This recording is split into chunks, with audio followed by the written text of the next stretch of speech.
Hi everyone, welcome back to Lion and Lamb Ministry series on the book of Revelation, section 1, the churches. This is episode 14 in our 15-part series. Okay, tonight we're going to be talking about the promises to Sardis and Philadelphia, the end, which relates to the end of David's reign, and the beginning of Solomon's. Stay tuned, it's good stuff.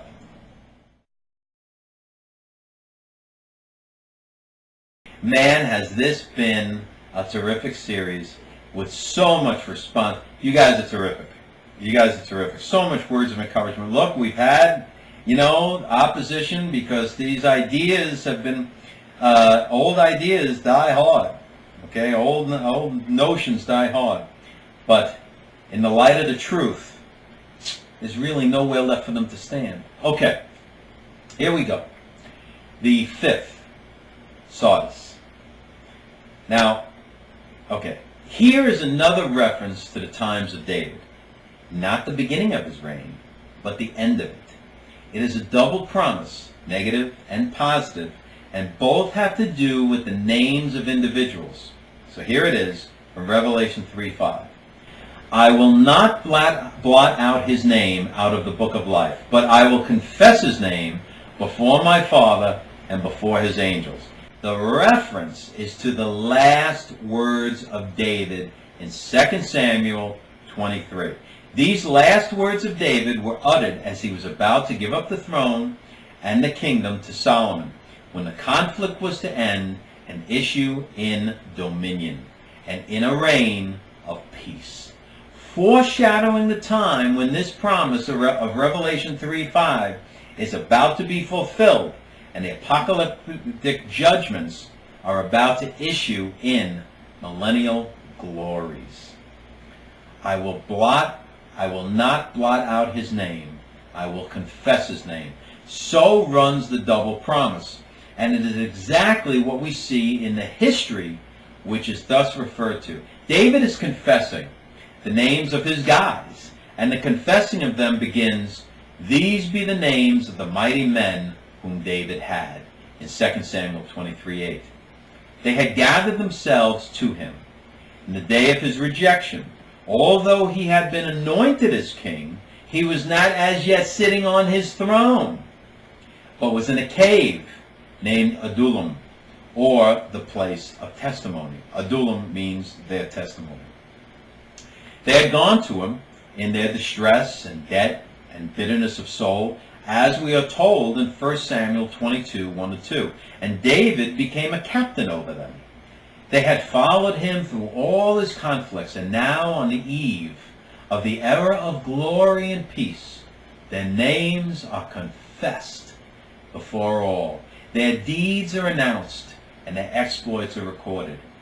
But there are some who are blotted out.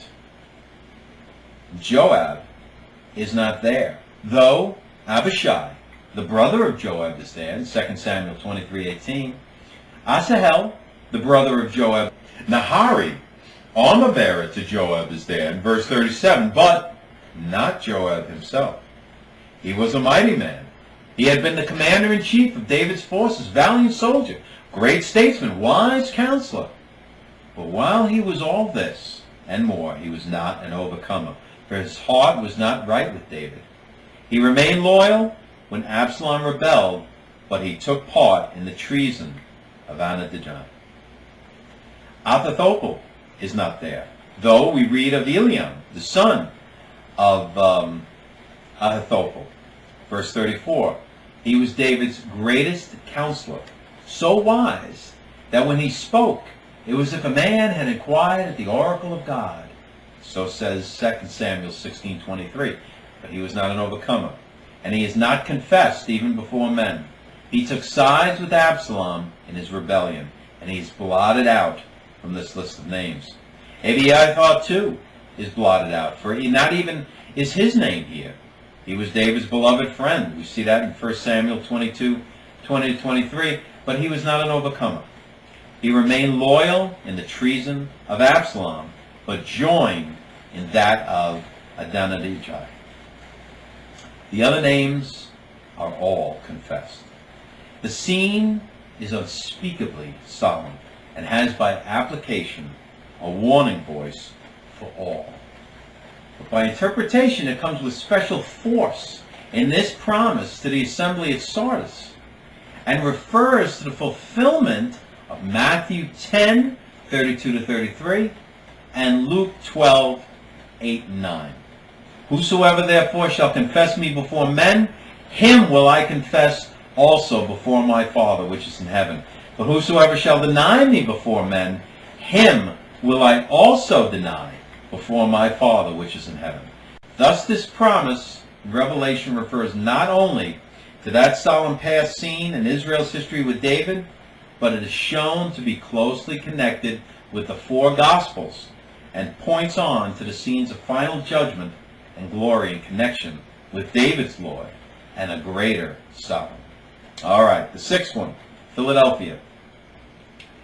This refers to Solomon, as also does the seventh in Laodicea. In Philadelphia, the reference is to the temple and to the city, while in Laodicea, it is to the throne. The promise says in Revelation 3:12, here it is, him that overcometh will I make a pillar in the temple of my God, and he shall go no more out. And I will write upon him the name of my God, and the name of the city of my God, which is New Jerusalem, which cometh down out of heaven from my God, and my new name. The reference here to Solomon is unmistakable. It was Solomon who built the temple and put in its porch those mysterious pillars named Jachin and Boaz. In 1 Kings 8:13-22, we read this. And he set up the pillars in the porch of the temple, and he set up the fight pillar, and called the name thereof Jachin. For example, he shall establish. And he set up the left pillar, and called the name thereof Boaz. In it is strength. Strength and permanence were thus announced to all who entered that wondrous temple. The temple of God is brought in this epistle to Philadelphia into contrast with the synagogue of Satan. And those were of the latter who say they are Jews and are not. That synagogue has neither strength nor permanence, but the overcomers are given divine strength and will have eternal inheritance, for they shall go no more out. Now there's more. The promise refers to the name of the overcomer being written in the city of my God. There can be only one interpretation to this promise. Anyone familiar with Old Testament phraseology will at once go back in memory to Psalms 87. Here's what Psalm 87 says. Let's turn to it. Psalm 87. His foundation is in the holy mountains. The Lord loveth the gates of Zion more than all the dwellings of Jacob. Glorious things are spoken of thee, O city of God. Selah. I will make mention of Rahab and Babylon to them that know me. Behold, Philistia and Tyre with Ethiopia. This man was born there, and of Zion it shall be said, this and that man was born in her, and the highest himself shall establish her. The Lord shall count when he writeth up the people that this man was born there. Selah. As well the singers as the players on instruments shall be there. All my springs are in thee. A description of the city of God. And those who are the subjects of the promise will have a blessed knowledge of what it will mean to be written in the city of my God. The promise of Revelation 3:12 refers to the New Jerusalem. If the city of David and Solomon was such that glorious things were spoken of it as the city of God, what will be the glories of the city which cometh down out of heaven from my God? And what will be the blessing of Zion and Jerusalem, when, as written in Isaiah 62:1, the righteousness thereof shall go forth as brightness, and the salvation thereof as a lamp that burneth. Then it is that the promise is given, that thou shalt be called by a new name, which the mouth of the Lord shall name. Amen. Isn't that wonderful? Isn't that wonderful? And that is the end of episode 14.